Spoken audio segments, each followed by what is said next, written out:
Hello student, during COVID-19 outbreak, in the series of online classes, I am here with my first video on solution. Here we discuss the topics, general concept of solution. Second one is type of solution, types of solution. Third one is solubility and its and factors which affect solubility, and last one is Henry's law. अगर हम exam point of view से बात करें तो ये जो दो topic हैं ये जनरल टॉपिक हैं, तो एग्जाम पॉइंट ऑफ व्यू से हम इनके बारे में ज्यादा बात नहीं करेंगे। तो हमारा जो मेन चैप्टर स्टार्ट होगा वो स्टार्ट होगा सॉल्युबिलिटी एंड हेनरी लॉ से। तो first of all we start about general concept of solution. यहां पे हम सॉल्यूशन की डेफिनेशन की बात करेंगे। ये हम 9th क्लास से जनरली पढ़ते आ रहे हैं। तो सॉल्यूशन है, solution is a homogeneous mixture of to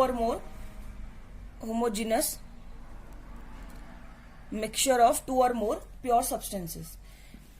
हम बोल सकते हैं जो सॉल्यूशन है, solution consist of two component, one solvent and other one is solute. The component which present in larger proportion in a solution is known as solvent and which present in relatively small proportion is known as solute. इस basis पे हमारा जो solution है, जो हमारा second topic है, अब हम बात करेंगे types of solution. Type of solution को हम 3 कैटेगरी में डिवाइड करेंगे। First one is solid solution,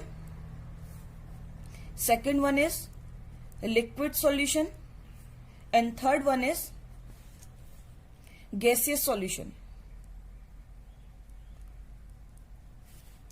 ये हमारे फर्दर डिवाइड होंगे 3 कैटेगरीज में। अगर हम सॉलिड सॉल्यूशन की बात करें, सॉलिड सॉल्यूशन 3 कैटेगरी में डिवाइड होगा। First one is solid dissolve in solid, second one is liquid dissolve in solid and third one is gas dissolve in solid. Solid solution में जो हमारा सॉल्वेंट कंपोनेंट होगा ये हमारा सॉलिड होगा, whereas जो सॉल्यूट कंपोनेंट होंगे वो होंगे solid, liquid and gas. Similarly in liquid solution solvent part is liquid whereas solute part is solid, liquid and gases. Here 3 categories: solid dissolve in liquid, solid liquid dissolve in liquid and gaseous dissolve in liquid. Solubility and Henry product आगे हम जितने भी rule पढ़ेंगे इसमें ये 2 topic हम आगे लेके चलेंगे। solid dissolve in liquid and gaseous dissolve in liquid. And last one is gaseous solution. In gaseous solution भी हमारी 3 कैटेगरी हैं: solid dissolve in gas, liquid dissolve in gas and gas dissolve in gas. अगर हम इनके examples की बात करें तो हम बोल सकते हैं सॉलिड डिसॉल्व इन सॉलिड का बेस्ट एग्जांपल है हमारी एलॉय फॉर्मेशन। यहां पे हम बोल सकते हैं जिंक डिसॉल्व इन कॉपर, हम कोई भी एलॉय यहां पे बोल सकते हैं। अगर हम बात करें liquid dissolve in solid, liquid dissolve in solid में कोई भी अगर लिक्विड मेटल किसी सॉलिड में डिसॉल्व होगा तो दैट मीन्स इसमें लिखा है मरकरी डिसॉल्व इन सोडियम। यहां पे एक और एग्जांपल लिख सकते हैं मरकरी डिसॉल्व इन जिंक। यहां पे अमलगम की फॉर्मेशन होगी। And third one is gas dissolve in solid. Gas dissolve in solid में हम बोल सकते हैं अगर हमारा कोई भी कैटलिस्ट है, कैटलिस्ट ये हमारा सॉलिड स्टेट में प्रेजेंट है, अगर इसकी सरफेस में कोई भी गैस एब्जॉर्ब होगी, हाइड्रोजन गैस, नाइट्रोजन गैस, कोई भी हम गैस बोल सकते हैं। ये कैटलिस्ट हम बोल सकते हैं, निकिल, प्लेटिनम, पैलेडियम, ये हमारा मेटल है। यहाँ पे हमारा gas adsorb on the surface of solid, तो ये इसका एग्जाम्पल हो सकता है कि gas dissolve in solid. Similarly in liquid solution, gas dissolve in solid, dissolve in liquid, solid dissolve in liquid, salt dissolve in water, ये इसका example हो सकता है। इस एग्जाम्पल के अलावा liquid dissolve in liquid, liquid dissolve in liquid में यहाँ पे लिखा है एथेनॉल, या हम बोल सकते हैं alcohol dissolve in water. Gas dissolve in liquid, gas dissolve in liquid का एक एग्जाम्पल है ऑक्सीजन डिजोल्व इन वाटर। हम इसमें एक एग्जाम्पल और बोल सकते हैं, जो हमारे सॉफ्ट ड्रिंक्स होते हैं, सॉफ्ट ड्रिंक में हमारी CO2 गैस डिजोल्व होती है, ये आप सबको पता है, तो हम बोल सकते हैं CO2 gas dissolve in soft drink. In the same way gaseous solution, gas dissolve in gas, gas dissolve in gas में हम कोई भी मिक्सचर ले सकते हैं, mixture of oxygen nitrogen, mixture of oxygen helium, oxygen CO2 oxygen, कोई भी हम यहाँ पे कोई भी दो या दो से ज्यादा गैस ले सकते हैं। लिक्विड डिजोल्व इन गैस, यहाँ पे बोल रखा है chloroform mixed with nitrogen gas, chloroform liquid state में एंड नाइट्रोजन गैस में डिजोल्व।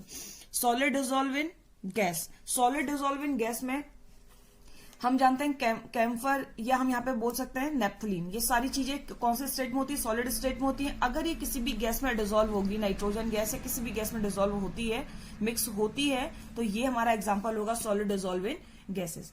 ये जो टेबल है पेपर पॉइंट ऑफ व्यू से बहुत ज्यादा इंपॉर्टेंट हम नहीं बोल सकते। अब हमारा जो नेक्स्ट टॉपिक है वो है हमारा सॉलिबिलिटी। सॉलिबिलिटी में जाने से पहले हम बात करेंगे सैचुरेटेड सॉल्यूशन की, क्योंकि जो सॉलिबिलिटी है वो टोटली डिपेंड है, या हम बोल सकते हैं सॉलिबिलिटी हमारी कुछ हद तक सैचुरेटेड सॉल्यूशन ही है। तो पहले हम सैचुरेटेड सॉल्यूशन की बात करेंगे, आफ्टर दैट सॉलिबिलिटी। अब नेक्स्ट टॉपिक है हमारा सैचुरेटेड सॉल्यूशन। अगर हम सैचुरेटेड सॉल्यूशन की बात करें तो हम बोल सकते हैं, अगर हमारा कोई भी सॉल्वेंट है, अगर हम किसी सॉल्वेंट में सॉल्यूट डिसॉल्व करें तो वो maximum amount of solute that can be dissolve in a solvent. तो यहां पर हम डेफिनेशन बोल सकते हैं सैचुरेटेड सॉल्यूशन की, the maximum amount of solute that can dissolve in a solvent at constant या एट गिवन टेम्परेचर। यहां पे टेम्परेचर और प्रेशर लिखना कंपलसरी है या जरूरी है, क्योंकि जैसे जैसे हम टेम्परेचर में वेरिएशन करेंगे, हमारा जो सॉल्यूट का अमाउंट है, जो किसी पर्टिकुलर सॉल्यूट का अमाउंट जो किसी पर्टिकुलर सॉल्वेंट में डिसॉल्व हो रहा है, इसमें भी चेंज आएगा, इसमें भी वेरिएशन आएगा। सो हमको यहाँ पे किसी पर्टिकुलर टेम्परेचर या प्रेशर की बात करेंगे। तो यहाँ पे हमारी डेफिनेशन हुई सैचुरेटेड सॉल्यूशन की, the maximum amount of solute that can be dissolve in particular solvent at constant eight given temperature या प्रेशर। अब हमारा जो नेक्स्ट टॉपिक है वो है सॉलिबिलिटी। अगर हम इसकी डेफिनेशन की बात करें, यहां पे भी हम सेम चीज बोलेंगे।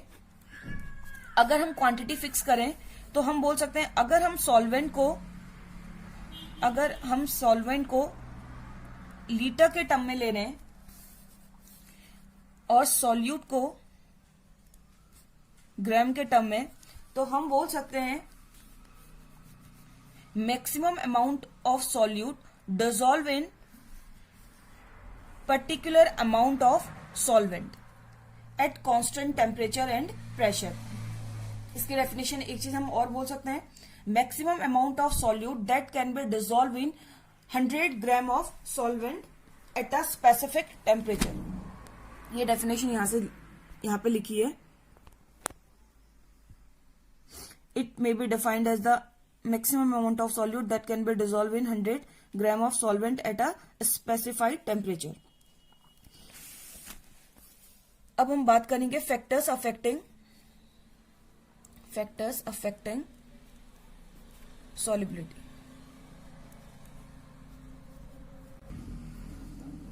फैक्टर अफेक्टिंग सॉलिबिलिटी, इसमें हमारे 3 पॉइंट हैं, nature of solute and solvent, solute and solvent, and second one is temperature.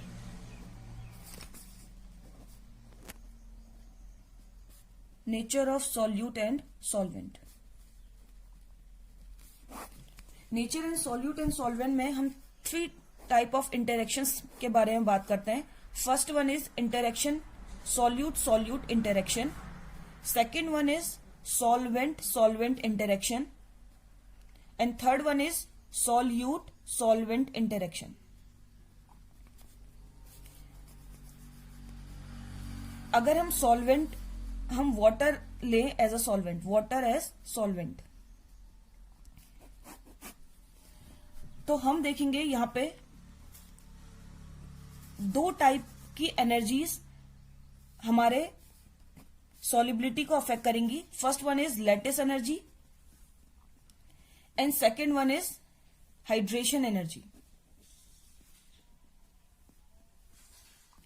Lattice energy mean हमारी कितनी हमको एनर्जी की जरूरत है सॉल्यूट सॉल्यूट के इंटरेक्शन को ब्रेक करने में. जबकि हाइड्रेशन एनर्जी का मीन है अगर हमारा कोई भी सॉल्यूट सॉल्वेंट में डिसॉल्व होता है तो कुछ पर्टिकुलर अमाउंट में एनर्जी रिलीज होती है. तो लैटिस एनर्जी सॉल्यूट सॉल्यूट को ब्रेक करने में कितनी एनर्जी की जरूरत है, एंड हाइड्रेशन एनर्जी कितनी अमाउंट ऑफ एनर्जी लिबरेट होगी जब हमारा सॉल्यूट सॉल्वेंट में डिसॉल्व होगा. If lattice energy greater than hydration energy, तो अगर हमारी लैटिस एनर्जी ज्यादा होगी as compare to hydration energy, तो हमारा जो सिस्टम होगा ये हमारा सैचुरेटेड सॉल्यूशन के फॉर्म में हमको नहीं मिलेगा, क्योंकि हमको ज्यादा एनर्जी की जरूरत है सॉल्यूट सॉल्यूट को ब्रेक करने में. तो यहाँ पे सैचुरेटेड सॉल्यूशन नहीं मिलेगा. अगर सैचुरेटेड सॉल्यूशन नहीं मिलेगा तो हम सॉल्युबिलिटी की बात नहीं करेंगे. And second one is hydration energy greater then lattice energy. If hydration energy greater then lattice energy, हम ये जो सॉल्यूशन होगा ये सैचुरेटेड सॉल्यूशन होगा. इन सब के अलावा हम एक बात और बोल सकते हैं nature of solute and solvent में कि सॉल्यूट सॉल्वेंट में डिसॉल्व होगा, ये एक फैक्टर पे और डिपेंड करेगा, वो है like dissolve in like. Like dissolve in like. Water हमारा आयनिक सॉल्वेंट है. अगर हमारा कोई भी चीज आयनिक दैट मीन्स पोलर, अगर पोलर सॉल्वेंट में पोलर सॉल्यूट को तो हम डिसॉल्व करेंगे तो यहां पे हमारा सैचुरेटेड सॉल्यूशन की फॉर्मेशन होगी. लेकिन अगर हम पोलर में नॉन पोलर या बात करें नॉन पोलर को हम डिसॉल्व करेंगे तो ये भी हमारे सैचुरेटेड सॉल्यूशन की फॉर्मेशन होगी. तो अगर हमारा सेम टाइप के सब्सटेंस पोलर में डिसॉल्व हो, नॉन पोलर में डिसॉल्व हो, तो सैचुरेटेड सॉल्यूशन की फॉर्मेशन होगी. अदरवाइज हमारा सैचुरेटेड सॉल्यूशन की फॉर्मेशन नहीं होगी. उस टर्म में हम सॉल्युबिलिटी की बात नहीं करेंगे. तो यहाँ पे हम बोल सकते हैं नेचर में कि हमारा पहला चीज जो सिस्टम है वो लाइक डिसॉल्व इन लाइक होना चाहिए, दोनों सॉल्यूट सॉल्वेंट का नेचर सेम होना चाहिए. एंड सेकेंड वन इज हमारी 2 टाइप की एनर्जी इसमें पार्ट लेती हैं, lattice energy and hydration energy. Hydration energy हमेशा ग्रेटर देन होनी चाहिए लैटिस एनर्जी के लिए, लैटिस एनर्जी से for the formation of saturated solution.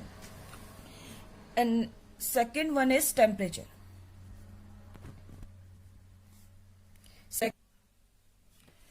Temperature में हम बात करें सॉल्यूट सॉल्वेंट में डिसॉल्व होता है तो then there is formation of solution. Solute solvent जब सॉल्यूशन में चेंज होंगे तो हमारी जो एंथैल्पी है, ये एनर्जी है, इसमें कुछ ना कुछ चेंज आएगा. कभी कभी हमारा जो सॉल्यूशन है डेल्टा एच की वैल्यू जो चेंज एनर्जी में आ रहा है ये पॉजिटिव भी हो सकता है, कभी कभी नेगेटिव भी हो सकता है. अगर हमारे सॉल्यूट सॉल्वेंट कंबाइन करके जो सॉल्यूशन की फॉर्मेशन हो रही है इसमें डेल्टा एच की वैल्यू अगर ग्रेटर देन 0 है, मतलब सिस्टम का जो टेम्परेचर डेल्टा एच की वैल्यू हमारी 0 है, तो दैट मीन्स यहां पे हमारा डेल्टा एच पॉजिटिव है. डेल्टा एच पॉजिटिव का मतलब ये जो रिएक्शन है ये हमारी एंडोथर्मिक रिएक्शन है. एंडोथर्मिक रिएक्शन के टर्म में as temperature increases solubility also increases. ये हमने क्लास 11th ली शतीलियर प्रिंसिपल में बात करी थी कि in term of endothermic reaction as temperature increases solubility also increases, whereas when delta H solution less than zero, that means negative value, this reaction is known as exothermic reaction. In exothermic reaction, as temperature increases, solubility decreases according to Le Chatelier principle. इसमें कोई दिक्कत नहीं है, ये हमने बात करी थी क्लास 11th में. अब हमारा लास्ट और फाइनल टॉपिक के हम बारे में बात करेंगे, दैट इज हेनरीज लॉ.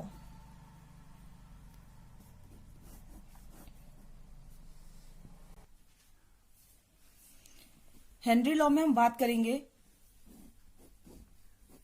अगर हमारे कोई भी गैसियस सॉल्यूट डिसॉल्व होगा इन अ सॉल्वेंट. इसमें हमारा आपकी एनसीईआरटी की बुक में ये डायग्राम दिया है. इसमें हम बात करें हेनरी लॉ प्रेशर पे डिपेंड है. ये हमारा जो पहला डायग्राम है, यहां पे हमारा सॉल्यूशन है, यहां पे हमारा सॉल्वेंट है, और सॉल्वेंट के ऊपर जो ब्लू पार्ट है ये हमारा इंडिकेट कर रहा है गैसियस कंपोनेंट को. यहां पे हमारा एक पिस्टन लगा है, वेट लगा है. जैसे जैसे हम प्रेशर इंक्रीज करेंगे, एज वी इंक्रीज प्रेशर, यहां पे जो गैसियस पार्टिकल है per unit volume of over the solution वो भी इंक्रीज करेंगे. जैसे हम प्रेशर इंक्रीज करेंगे, हमारे किसी सॉल्वेंट के ऊपर जस्ट अबव यहां पे हमारे कितने सॉल्यूट के पार्टिकल, कितने गैसियस पार्टिकल हैं, ये भी अमाउंट इंक्रीज होगा.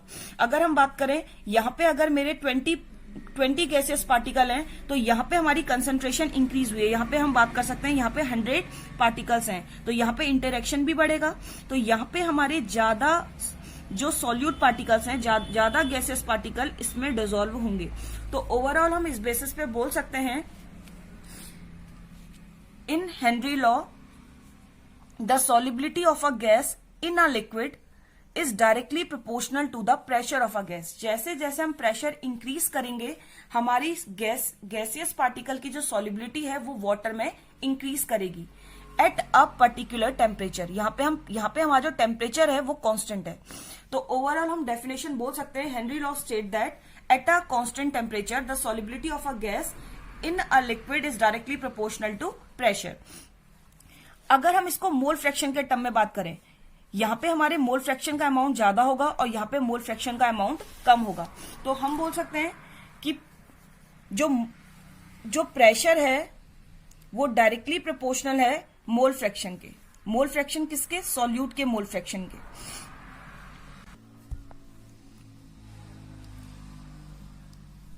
From this equation we can say that partial pressure of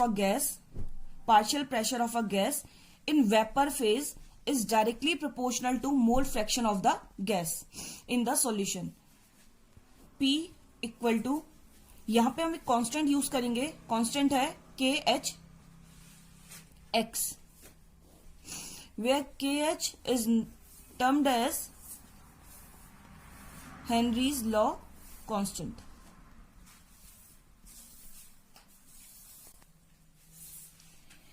यहाँ पे जो एक KH है ये हमारा फंक्शन होगा नेचर ऑफ गैसेस का. ये डिपेंड करेगा नेचर ऑफ गैसेस पे.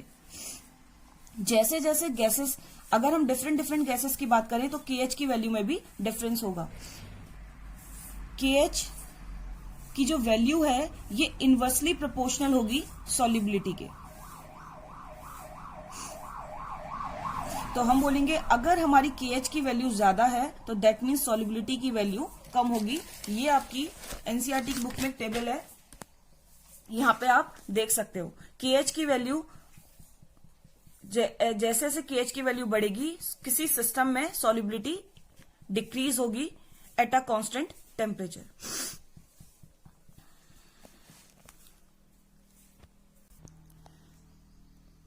And last topic is application of Henry's law. Application से पहले अगर हम बात करें लिमिटेशन की, तो लिमिटेशन में हम बात करेंगे, जो हेनरी लॉ है ये हमारा बहुत ज्यादा हाई प्रेशर में एप्लीकेबल नहीं है, तो this is not applicable at high pressure, and temperature भी हमारा बहुत कम नहीं होना चाहिए। तो यहाँ पे हमारी एक लिमिटेशन है कि प्रेशर बहुत ज्यादा नहीं होना चाहिए, and second one is temperature बहुत कम नहीं होना चाहिए। एंड सेकेंड वन, अगर हमारी कोई भी गैस लिक्विड में डिसॉल्व हो रही है तो उसमें जो गैस का कंपोजिशन है उसमें चेंज नहीं आना चाहिए। तो second point is the gas should not undergo any chemical change. And last one is, अगर हमारी गैस सॉल्यूशन में किसी लिक्विड में डिसॉल्व हो रही है तो वहां पे किसी भी टाइप का एसोसिएशन या डिसोसिएशन सॉल्यूशन में नहीं होना चाहिए। And third one is the gas should not undergo association और डिसोसिएशन इन द सॉल्यूशन। तो यहाँ पे हमारे लिमिटेशन में अगर हम बात करें, लिमिटेशन में हमारे 3 पॉइंट आए कि हमारा जो प्रेशर है वो बहुत ज्यादा नहीं, प्रेशर ज्यादा नहीं होना चाहिए। सेकेंड वन इज टेम्परेचर बहुत कम नहीं होना चाहिए। थर्ड वन इज सॉल्यूशन में जाके एसोसिएशन या डिसोसिएशन नहीं होना चाहिए। एसोसिएशन डिसोसिएशन का मतलब कभी कभी, चलो इसके बारे में हम आगे बात करेंगे, यहाँ पे हम सिंपल बात करते हैं एसोसिएशन डिसोसिएशन नहीं होना चाहिए। एंड लास्ट वन इज, हमारा जो गैस है, गैस में किसी भी टाइप का केमिकल चेंज नहीं आना चाहिए। ये हमारे लिमिटेशंस थे। अब एप्लीकेशन की बात करें, ये जो एप्लीकेशन पार्ट है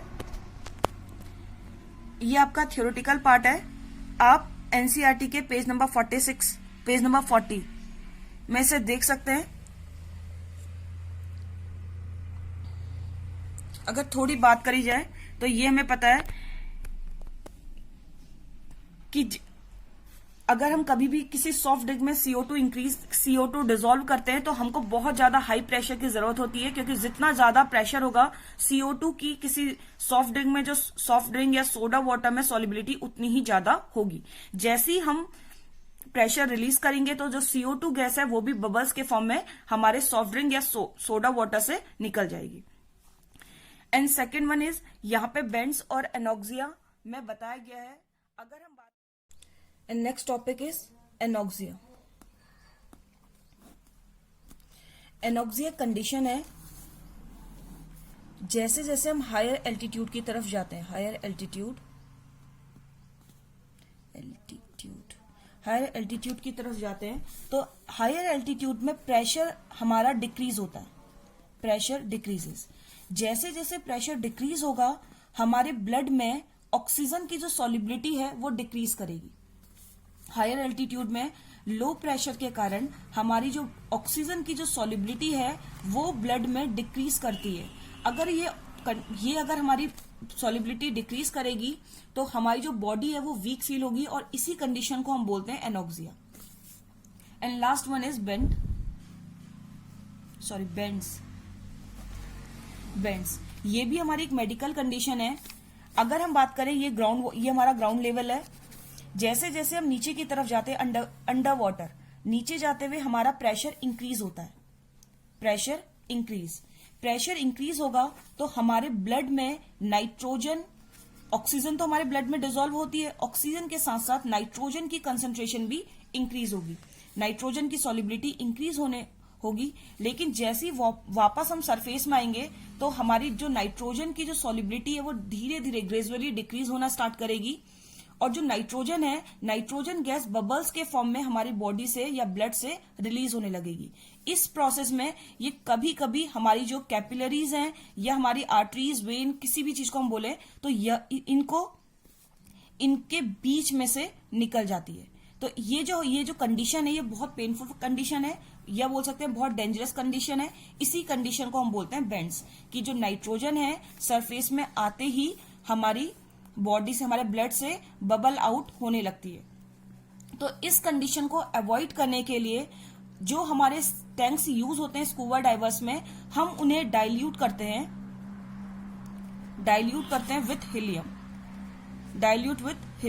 और ये जो कंडीशन है नाइट्रोजन, ये जो हमने बात करी, इसी को बोलते हैं बेंड्स। आज की क्लास में हम इतनी बात करेंगे। थैंक्स।